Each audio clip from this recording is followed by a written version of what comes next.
All right, guys, we're gonna head out to the shop, check on what's going on out there, and then we're gonna head out to a couple of our projects. But before we do that, I figured I'd give you guys a little sneak peek at a project that we're working on out of state. It's actually right on the water, and we're putting together our paperwork for our permitting process. There's an existing house on the property, so we have to file for a demolition permit and then the building permit. It's a really cool house. It's actually a pretty small house overall. The detailing is gonna be really clean, contemporary, you know, jiving with kind of what we're going for, but also this house is going to be built to a passive level. So we're going to have extremely insulated and airtight wall details. You can see some giant pieces of glass here in the corner of this window, in the corner of this house. And this right here, you can't see it in this, and you'll see it in a future rendering. This actually overlooks the water. So a really cool project for us, really excited about it. But wanted to give you guys just a quick sneak peek at what we're working on. In the meantime, let's go check on the guys in the shop. They're working on that staircase for Project 169. And then we'll head out and check on how they're doing on site with the HVAC subcontractor. And then we'll check in on a couple other projects. So let's do that. All right, so last week we talked, we were actually on our Project 174 Beacon Hill job. And I talked about this little alcove in the primary bedroom, and what we did is we talked about building this dresser, and well, I guess it's going to appear to be a dresser, like a piece of furniture, but it's going to be a built-in. And what's cool about it is this side on the right you have a bank of 4 drawers, and on the left it appears to be a bank of 4 drawers, but that's actually going to be a bifold door similar to our kitchen door that's going to open up, slide against the wall, and then you're going to have additional hanging. Small space calls for creative solutions. So Ken and I worked on this here in the office, put together a model, walked through it with the client, and I believe Ian's starting to work on it down here.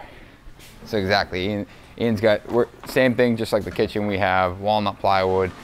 He's got this edge band going on. We're not using the edge bander? Don't have unglued pre-finished walnut edge banding right now. So when we don't have unglued pre-finished walnut edge banding, we got to do some stuff by hand. Yeah. If you guys want to learn how to do it, I think Ken did a whole course on it that I think Ian might have taught him.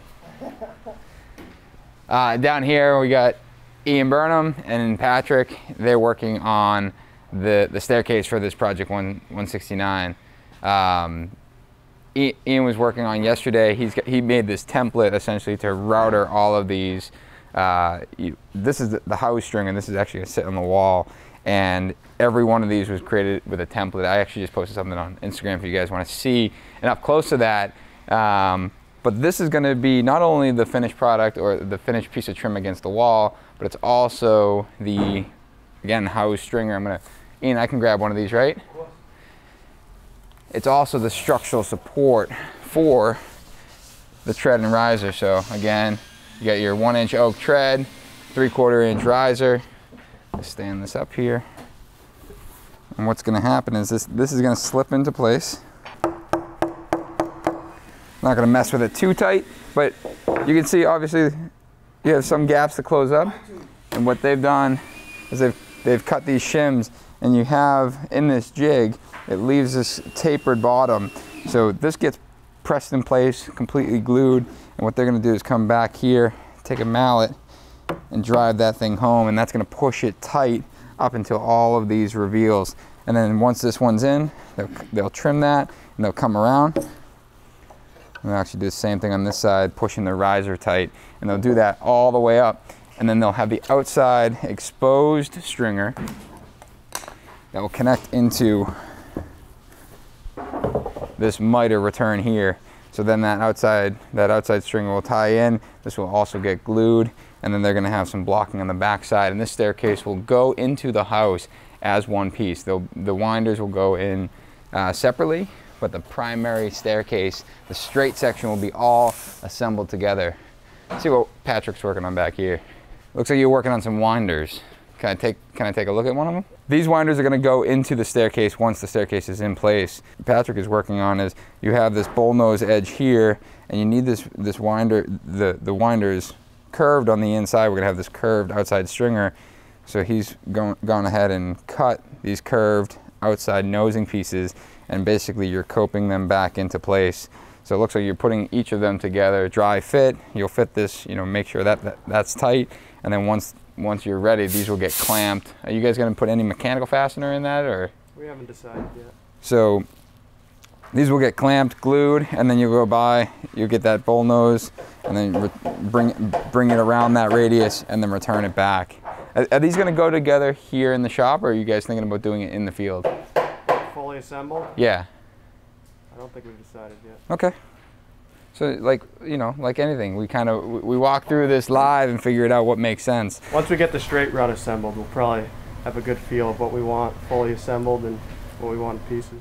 And that's the beauty of doing it in the shop here, is that we talk about, I just talked about how most of that's going to go in as one piece in the field, but you know, we're able to assemble that entire thing in place, and almost as though we can walk up and down it. And we showed you guys this last week, this is our temporary wall, and this temporary wall is based on the site condition of the space, getting our elevation, our wall to wall. So this stair will go together completely in place, understand what it looks like, and then to Patrick's point, we're gonna figure out kind of what stays on the staircase while it's hoisted in place, and what comes off the staircase and gets applied to the stair once it's on site. Speaking on site, let's go to that site now. The HVAC guys are working. They got the air handler tucked up in the attic and a bunch of the ductwork laid out. So I want to check out that, and we'll kind of walk through some of the details that they've done to do a clean install.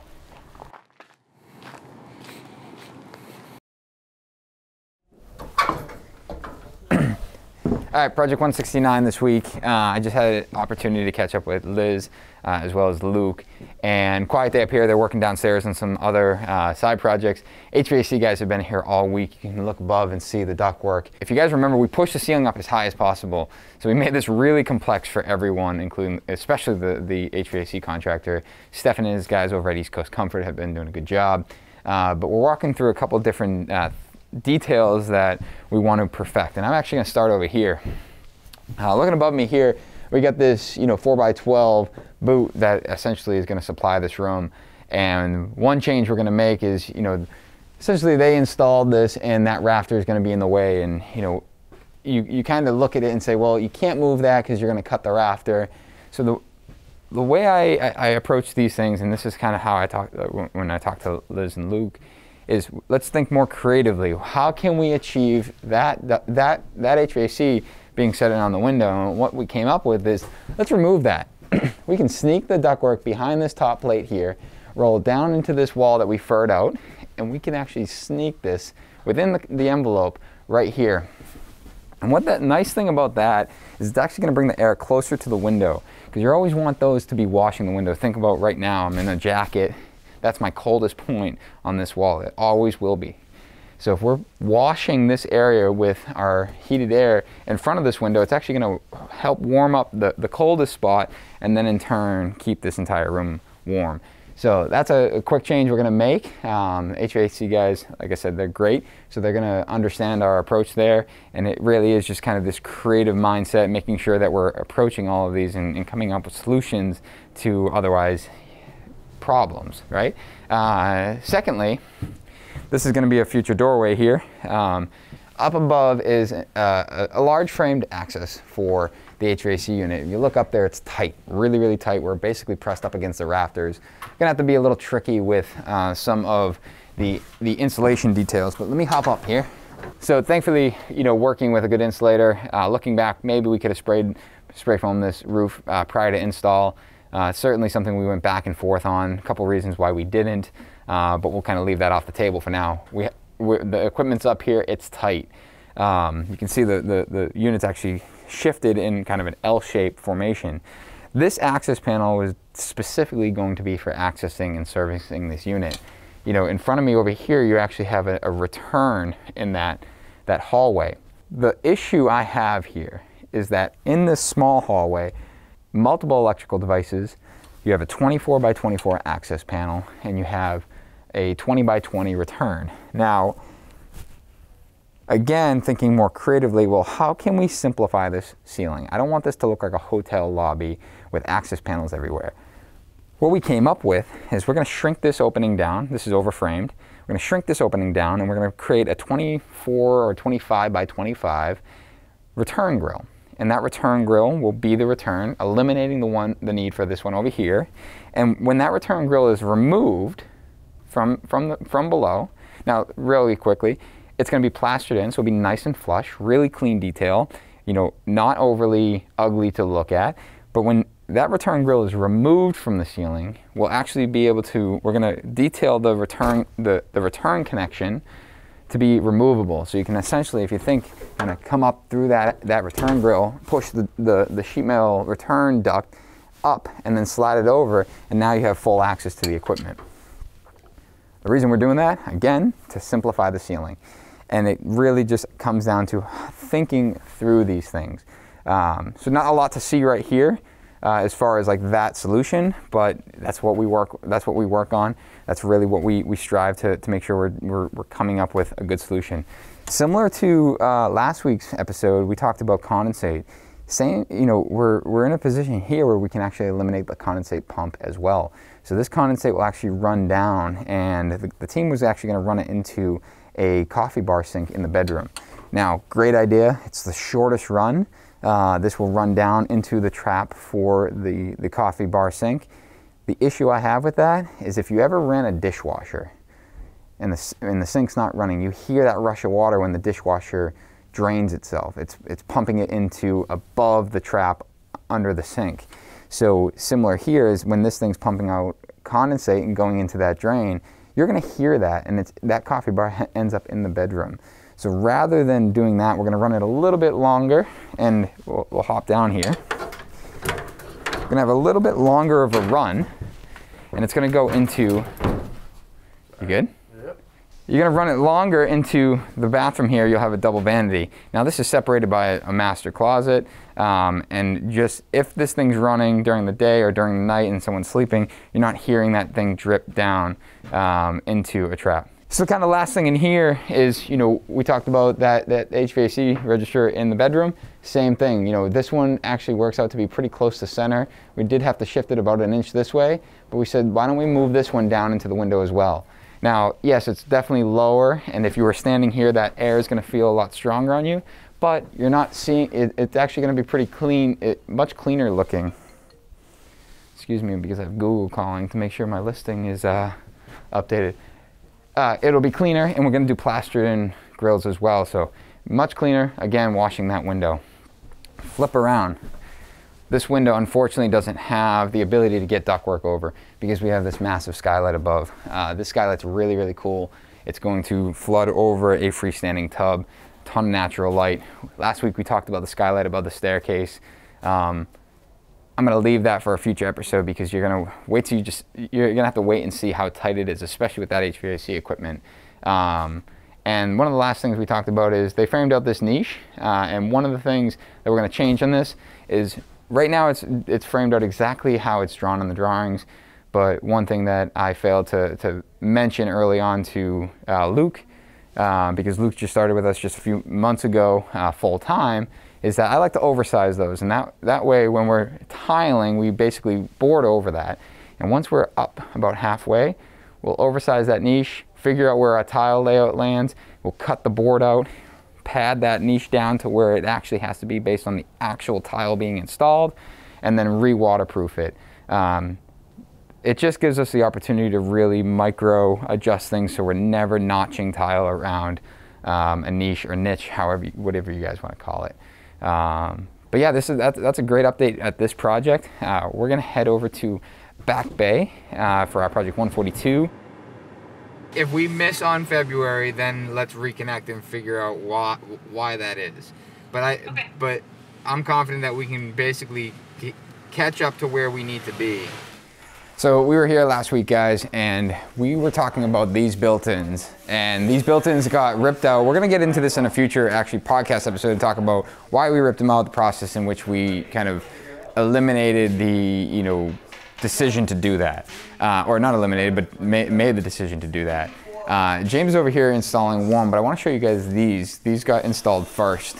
So if you guys remember, these were just open cavities, and in the shop, if you guys pay attention to some of the revealed episodes, we fabricated these. Actually, the most recent, this week's episode, we talk about how these got installed. One thing that we didn't get to in that video, but we will in a future video, is how this is tied into the plaster. So just a little bit of a backstory. The boxes originally were installed and they were separate from the plaster. And you know, we weren't getting that really seamless look. We worked with, or actually Aaron over at Fine Line gave us this detail that he actually adhered this stop bead to a plywood box. And that's exactly what we've done here. It is an MDF face, but it's a plywood core. We call it combo core. This combo core comes out. You have this stop bead, which is epoxied as well as screwed to that combo core. And then James is actually working on over there. He's chipping away the plaster and tucking this bead below the plaster. So now they can come back, mesh tape, and plaster that together. The nice part about that is, if you look here, this will be plaster, this will get sanded, and then this will all be painted. So essentially it will look like one plastered monolithic cube. And then right here you can see that we have our sauce hinges. And those sauce hinges will go in. We have a plywood core to keep them nice and structurally strong, and there'll be a door that will fold back in place.